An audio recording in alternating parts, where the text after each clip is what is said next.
50 మంది భక్తుల యొక్క కృషి.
చెప్తాను, ఆ తర్వాత దాని అర్థం చెప్తాను.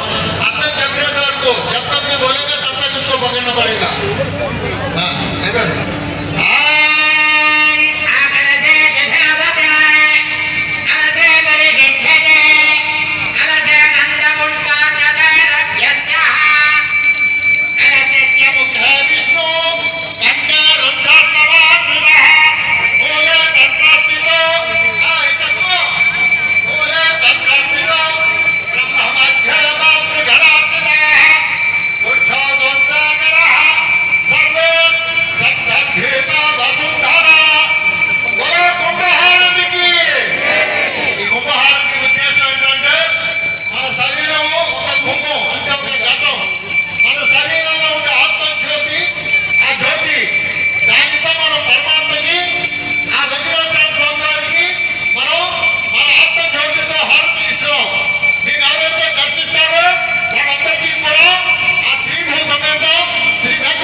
ఇచ్చాము. మన శరీరంలో ఉన్నాయి పంచభూతాలు, అలాగే మన బయట ఉన్నాయి పంచభూతాలు. ఈ పంచమహాభూతాలతో మనం కాబట్టి పంచహారతిని ఎవరైతే దర్శిస్తారో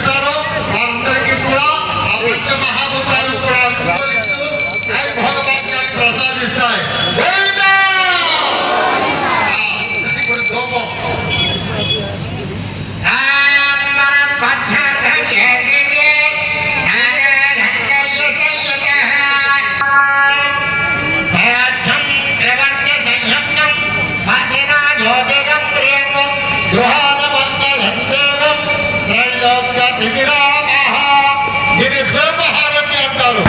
ఇది మనందరం కూడా ప్రతిరోజు మనకి చాలా మందికి తెలుసు, చాలా మందికి తెలియదు. మనం నిత్యం ఇంట్లో దూపం వేస్తాం. ఈ దూపానికి కారణం ఏంటి? ఎందుకు ఈ దూపం వేస్తున్నాం అంటే కొందరు అంటారు ఇంట్లో బ్యాక్టీరియా చచ్చిపోతుంది అందుకు దూపం వేస్తున్నాం. కాదు, ఆకాశానికి ప్రతిరూపం. ఆకాశాన్ని మనం పట్టుకోలేం, ఆకాశాన్ని మనం ముట్టుకోలేం. అది చేత ఆకాశ స్వరూపమైనటువంటి ధూపాన్ని మన ఇంటిలో వేస్తే అందులో ఇచ్చినటువంటి పరిమళ సుగంధ ద్రవ్యాలతో మన శరీరంలో ఉండేటువంటి పరమాత్మ సంతోషించి మనకి పరమాత్మ కృపని అష్టైశ్వర్యాన్ని బహుకరిస్తాడు. అందుకోసం అని చెప్పి ఈ దూపహారతిని మనందరం కూడా ఆడండి. అంటే 27 నక్షత్రాలు, 27 నక్షత్రాలు, 108 పాదాలు, 12 రాజులు. ఈ ప్రపంచం మొత్తం మీద ఈ విశ్వంలో ఏవైతే 84 లక్షల జీవరాశులు ఉన్నాయో ఈ 84 లక్షల జీవరాశులు కూడా ఈ నక్షత్ర హారతిలోనే ఈ 108 పాదాల్లోనే జన్మిస్తారు. 108 పాదాల్లోనే పోతాం. అందుచేత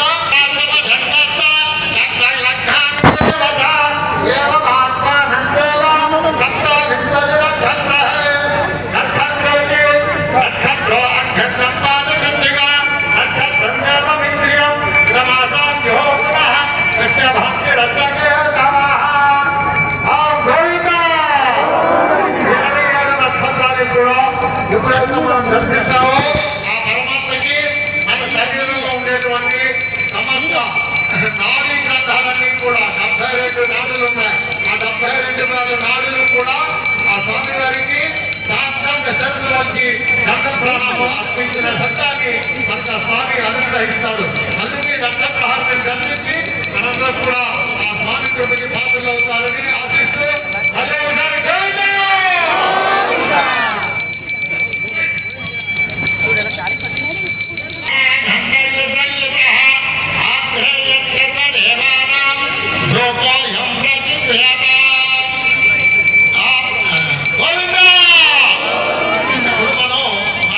ప్రతిరోజు ఉదయం సాయంత్రం అగరత్తులు వెలిగిస్తాం. కారణం ఏంటి? అగరత్తు వెలిగించి ఆ పాత్ర ముందుగా పీలుస్తాం. అయితే మనం దానివల్ల అంత సంతృప్తిని, మనసుకి తృప్తిని, ఆ రోజు మనం పూజ చేసుకున్నాం ఒక తృప్తిని, ఆనందాన్ని పొందుతున్నాం. కారణం ఏంటంటే పాత్ర ముందుగా పీలుస్తున్నాం కానీ దానికి అంగేంద్రియ ఏదైతే ఉందో అది చెవుతో మనం ఏం చేస్తాం?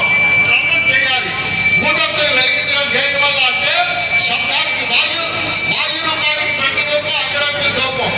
అందుకు ఆ వాయుగానికి ప్రతిరూపం అగరత్తులు వెలిగించి మన శబ్దాన్ని చెవుల ద్వారా మంచి శబ్దాన్ని మనకి ఉపయోగపడేటువంటి మంచి మాటగా కర్పూర హారతి ఇది కూడా మనం ప్రతిరోజు మన ఇంట్లో చేస్తూ ఉంటాం. కర్పూర హారతి. ఈ కర్పూర హారతిని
మరొక 2 నిమిషాల్లో పంచహారతి నక్షత్రహారతి కుంభ పంచహారతి కార్యక్రమాన్ని శర్మపత్రులు గారు పిచ్చేస్తున్నారు.